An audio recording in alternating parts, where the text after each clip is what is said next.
نامش رو گیر و گوشش رو کش. بیایید چرا کنیم من. کماندان تبریک میکنم.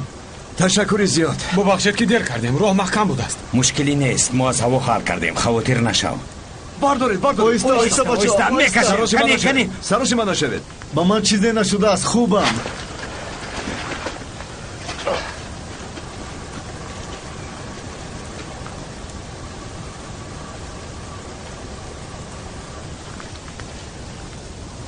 کماندان ایست، نزدیک نشو. از جهت نجوم وگرنه تو را نابود میکنم. ایستید، نپرونید. من زخمیم، سلاح هم ندارم. با خود سلاح، تلفن چیزی داشته باشی به زمین گذار. با خود چیزی ندارم. کشالی از طرفی راست رو، نواسکر از طرفی چپ.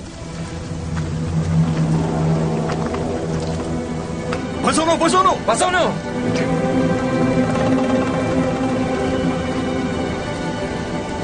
تازه کماندان. تلفات زیاد داریم. نمیدونم که از دست زنده مانده ها یگان چیز می آید یا نه. انتظار شوید، ما یک نفر را به کمک شما روان میکنیم. کی را میفرستید؟ دراگان. او چرا با ما کمک میکند؟ تا که شما نمیرید و بیدرک نشوید. حاضر وقتی بحث نیست ایواز. سردار چنین فرمان داد، من تو باید اجرا کنیم. خوب، چه خیلی که خواهید. همه همین؟ دیگران همه مردند، زخمی ها هستند. اونجا روی ما رو هم میپرونند. خوب، جمع شوید، برمیگردیم. رفتیم.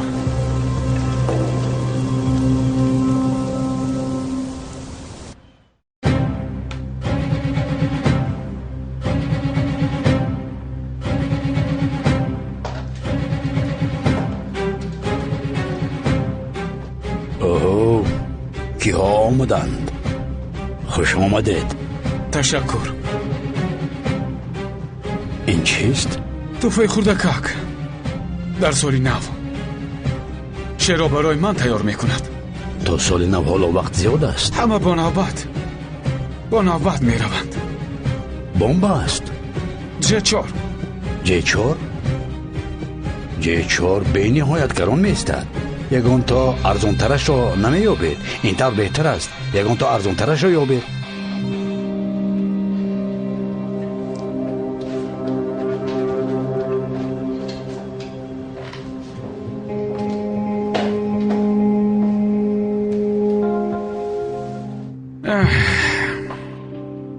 با کی روان میکنید؟ با پاکانی گردم. همین که کشاد همراهی آیله‌اش میترکد. پاره میشوند. او رو نمیشناسم، اما اگر یگان سرباز مرد من غمگین نمیشوم.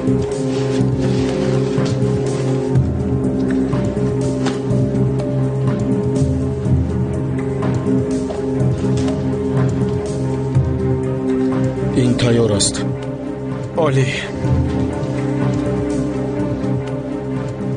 با اجازت شما.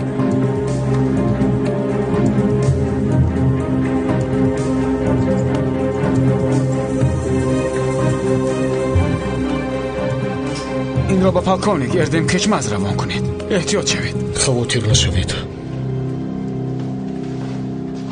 از دیروز باز با نیسان تماس گرفته نمیتوانم. یگان خبر داری؟ میدانم. نخواد که من ندانم. انا در اینجاست. کشا.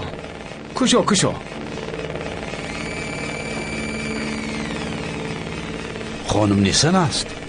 یعنی یک قسمش، سرش. او را کشتی؟ زندگی او را من زندگی گفته نمیتوانم. دوست نزدیک ما را کشتی. چرا کشتی؟ هم تو به دلم زد، بیزار کرد. اگر تو همین طور همه را به دلم زد گفته کشتن گیری، در بینمان مشکلی ایجاد می شود. خانم نیسان سببگاری مرگی دادری من شد. از همین خاطر. فهمیدم. تو برای آن که قبر نکنی. امروز ما جنازه پدر جاهید را گذراندیم.